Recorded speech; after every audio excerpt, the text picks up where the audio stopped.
Je pense que l'entreprise a un rôle à jouer vis-à-vis des jeunes. C'est-à-dire que l'entreprise, il y a le côté travail quotidien, mais aussi le côté formateur. Pour avoir fait un bac plus 5 et étant dans une petite entreprise, on ne se retrouve pas forcément au niveau emploi par rapport aux intitulés de diplôme. Après, ça reste aussi un choix parce qu'aujourd'hui, on n'oriente pas forcément bien les jeunes au diplôme par rapport au poste qu'ils pensent obtenir derrière. Salut Mélissa. Salut Sandrine. Comment ça va ? Ça va et toi ? Bah super. Dernier épisode de la série. Dernier épisode, ouais. On espère que vous avez adoré en tout cas. Que ça passe vite. Que ça passe vite, oui. Ouais, que ça passe vite. Donc aujourd'hui, qui on reçoit ? On a reçu Cosinus. Oui, et donc mesdames, toutes nos crèmes et nos packaging, ils viennent peut-être du territoire drouais. Peut-être oui, c'est vrai. Mesdames et messieurs. Oh pardon, c'est vrai. Oui, aujourd'hui quand même. Oui, donc une petite pépite sur le territoire et une vraie envie de partager leur savoir-faire. Oui. Donc on avait le directeur commercial. Ouais, X, du coup, génération X. Et on avait 2 femmes, génération Z et Y. Donc là, c'est vraiment un échange avec toutes les générations qu'on représente dans le podcast. Donc vraiment très, très intéressant aussi. Et sans oublier qu'à la fin, on clôture toujours avec les questions qui piquent. Et sur lesquelles on répond sans filtre. Et ben voilà. Bonne écoute. Bonne écoute. C'est le SAM. C'est parti pour le SAM. Le SAM. Le SAM. Le SAM.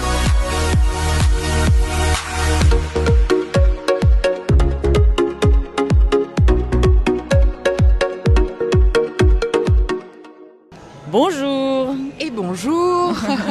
On s'est dit en 2 jours beaucoup de fois bonjour. Bonjour. Bonjour. Donc on est sur le salon du SAM et je suis venue vous voir hier matin ou après-midi, je me souviens plus, matin. Et du coup vous êtes dans le secteur de la cosmétique. Et ce qui était intéressant par rapport à l'échange qu'on peut avoir aujourd'hui, c'est qu'il y a 3 générations. X, Y, Z, donc vous n'avez pas l'image, mais moi je sais déjà qui est qui. Donc du coup, on va commencer par les plus jeunes ou par les plus anciens ? Plus jeunes. Plus jeunes. Donc moi je suis Julie I, de la génération du coup Z. Oui. Et je suis technicienne de formulation au sein de Cosinus Cervicos depuis 4 ans. D'accord. En alternance ou Non, en CDI. Ok. Donc j'ai fait un premier stage à Cosinus Cervicos de 6 mois dans le cadre de mon master. Et ensuite j'ai été embauchée en tant que technicienne de formulation en CDI et depuis ça roule plutôt bien. Ça roule plutôt bien. Bah c'est super. Alors moi c'est Mathilde, du coup je suis un peu comme Julie rentrée d'abord pour mon stage de fin d'études de master. Ensuite, je suis repartie parce qu'il n'y avait pas d'opportunité. Je suis revenue pour faire des remplacements congés maternité. Et suite à ça, j'ai été embauchée en CDI. Et maintenant, ça fait presque 10 ans que je suis dans l'entreprise. Et donc génération Génération Y. Yes. C'est bien, on a du Y. Il y a du Y. Bonjour, moi c'est Christophe, j'ai 55 ans. Ça fait 2 ans que je suis chez Cosinus Cervicos en tant que directeur de site et de production. Et avant, j'ai fait 26 ans dans la pharmaceutique. Dans la pharmaceutique. Donc, c'est un domaine d'activité qu'on ne connaît pas forcément. Est-ce que vous pouvez nous expliquer quels sont les produits ou services que propose Cosinus ? Alors, Cosinus, il y a la partie développement qui est représentée par Mathilde et Julie. C'est-à-dire qu'un client peut venir, nous donne un souhait et nous, les filles le développent en produit. Il y a la partie fabrication où ce qu'ont développé les filles est transféré à l'étape industrielle. Et après, il y a la partie conditionnement où on retrouve le packaging final qui sera vendu dans les boutiques ou sur Internet. Vous faites des produits pour des marques ? Oui, c'est ça. Nous travaillons pour des marques existantes. Nous sommes sous-traitants, donc nous n'avons pas de marque propre. Donc des personnes qui ont des marques existantes ou qui sont en train de créer font appel à nous pour créer leur gamme, développer leurs produits et ensuite effectivement passer à l'industrialisation. D'accord. Donc vous répondez à des cahiers des charges et c'est du spécifique, etc. Exactement. Ouais. Et donc par exemple, la formulation, ça veut dire que je suis Sephora, je veux ma crème de main à base. Vous accompagnez aussi le distributeur à élaborer le cahier des charges. Vous êtes force de proposition. En fait, nous, un client qui vient chez nous, il peut venir soit avec une idée simplement, je veux développer une gamme capillaire, point. Et là, on va l'accompagner en lui disant, vous voulez être naturel ou non, bio ou non, quel marché il veut, si c'est l'Asie, l'Europe, les États-Unis, le Moyen-Orient. On va essayer de l'aiguiller. Mais après, il y en a qui viennent déjà avec tout le brief, déjà de réaliser avec déjà l'idée beaucoup plus concrète. Mais on va les accompagner des fois pour leur dire, voilà, ça peut ne fonctionner ou non. Donc on va vraiment mettre en place l'idée que la personne vient chez nous en fait. On va vraiment réaliser leur idée. Donc dans l'unité de production, donc responsable du site, développement des produits, toutes les deux. Et concrètement, dans la production, quel profil de jeunes vous avez besoin ? Alors en production pure, on va avoir besoin d'opérateurs.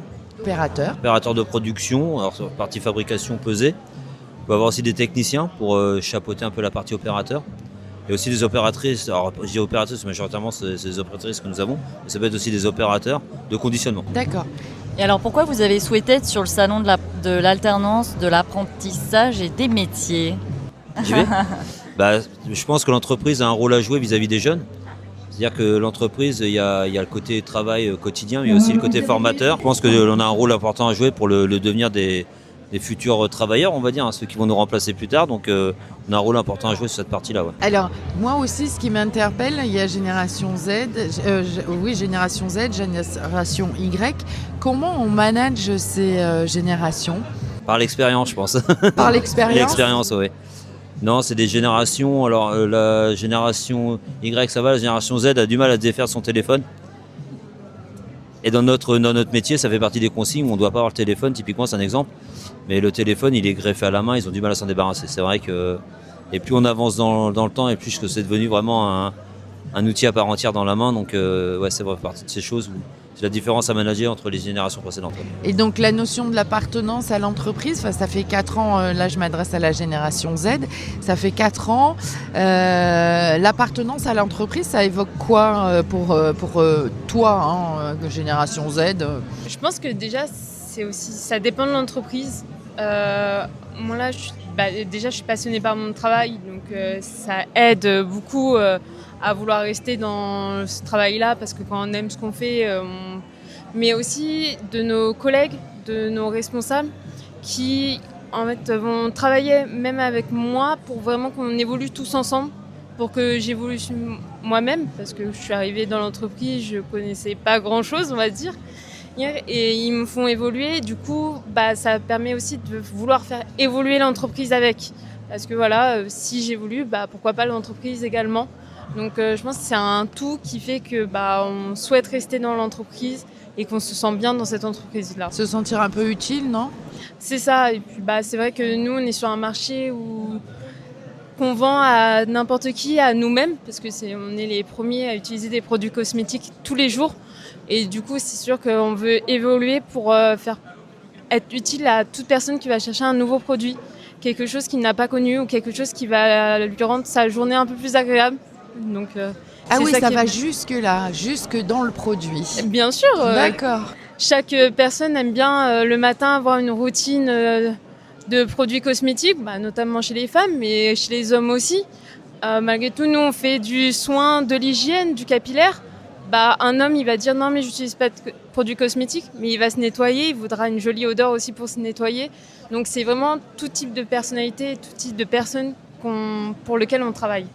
Est-ce que vous avez des difficultés de recrutement justement sur la nouvelle génération ou encore la Y, parce que vous êtes sur des secteurs d'activité dont on n'entend pas parler ? On n'a pas de mal à recruter parce que sur le bassin de Rouet, on a quand même beaucoup de centres de formation qui permettent de recruter facilement. La génération Y est une bonne génération, malgré ce qu'on a beau dire, hein, ça reste une bonne génération. La Z aussi. Où j'ai plus d'inquiétude, c'est pour la génération qui vient derrière. Je pense que celle-là, ouais, la alpha, je pense que ça va être compliqué. On le voit dans le mindset qu'on voit ça va être compliqué, ça va changer les visions, je pense, ouais. C'est un vrai sujet et aujourd'hui on parle de plus en plus comment accompagner le dirigeant d'entreprise à manager la Gen Z en vue de l'arrivée de la Gen Alpha. Mais depuis la nuit des temps on s'adapte et donc on va y arriver. Du coup il n'y a aucune raison. Bien sûr, de toute façon ça sera la Z qui managera la Alpha ou la Y, donc du coup nous la X on sera plus dedans on va dire, donc ça sera pour eux que ce sera plus dur à la rigueur. Juste Cosinus, c'est combien de salariés? C'est implanté où? Alors Cosinus, c'est 20 salariés. 20 salariés, Cosinus. Servicosme, 17. On est implanté à Dreux depuis 2006. Avant, l'entreprise était à Nogent-le-Roi, à côté de Dreux. Et dans les locaux actuels depuis 2006, ouais. Et les locaux sont situés où? Ils sont situés dans la zone de la Rabette, zone nord de Dreux. D'accord, ok. D'accord. Et Gen Y, le sens au travail, l'appartenance à l'entreprise, ça donne quoi? Je pense qu'à notre génération, il y a déjà plus un sentiment d'appartenance dans le sens où on n'avait pas forcément autant la bougeotte que les nouvelles générations qui veulent vraiment profiter de toutes les expériences possibles. Moi, je suis encore un peu plus attachée à une génération comme ma mère qui est restée dans la même entreprise toute sa carrière.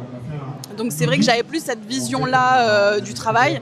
Après, je rejoins Julie quand elle parle d'ambiance au travail. C'est très important pour avoir envie de rester, envie d'évoluer, de sentir que son travail il est considéré et pas qu'on est sur un siège éjectable. Voilà. Donc après, je pense qu'il y a aussi le fait qu'on est dans quand même plutôt une petite structure à ambiance plutôt familiale. Donc on connaît tous nos collègues. Voilà, on connaît vraiment tout le monde et ça aussi donne un sentiment d'appartenance. Ok, on va passer aux questions. Allez, les questions Sans filtre qui piquent. Allez. Ce que j'aurais aimé que l'on me dise à ton âge, à l'âge de Julie, que tout est possible. Ouais. La preuve, moi je suis issu de l'apprentissage, je suis pâtissier de métier, hein, donc rien à voir. Et par la formation professionnelle, j'ai gravi les échelons dans la pharmaceutique. Bon, c'est du travail à côté, hein, c'est du travail qu'il a fallu mettre en place sur ma vie privée, on va dire, par rapport à ma vie privée. Et maintenant, jusqu'au poste de direction, donc, je veux dire, au départ, je n'étais pas voué à faire ce genre de métier. Et comme quoi tout est possible dans la vie quand on a un peu de motivation et qu'on a aussi la bonne entreprise en face. Parce que Norgine a été aussi la force de proposition pour que je puisse évoluer aussi. Donc voilà. Si on a la bonne entreprise et le bon mindset et la volonté, on peut y arriver. Ouais. Voilà. Ou l'entreprise qui correspond à notre personnalité. Bien sûr, ouais. C'est pas mal, très bien même. Le diplôme protège-t-il encore ? Pas spécialement. Le diplôme ne fait pas réellement qui on est au travail. C'est plus soi-même et les compétences ou même l'envie de découvrir. J'estime que mon diplôme ne m'a pas appris totalement le travail.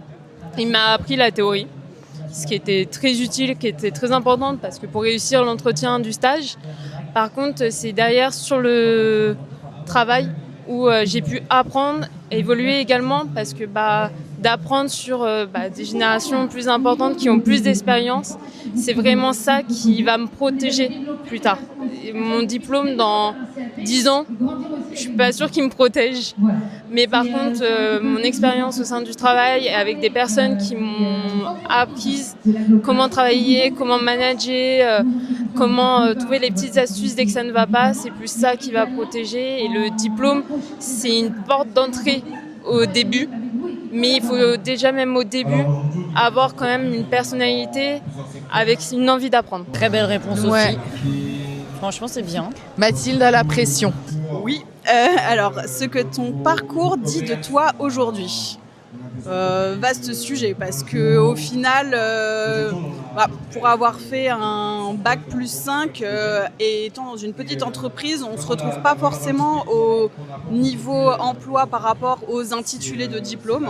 Après, ça reste aussi un choix, parce qu'aujourd'hui, on n'oriente pas forcément bien les jeunes au diplôme par rapport au poste qu'ils pensent obtenir derrière. Pour l'instant, en tout cas, je suis bien où je suis. C'est ce que je dirais surtout. C'est que par rapport au début dans l'entreprise et maintenant, j'ai plus de responsabilités. Donc, c'est que ça évolue gentiment. Donc, voilà. Mais sûrement. Mais sûrement, tout à fait. Merci beaucoup. Et super, merci. Merci.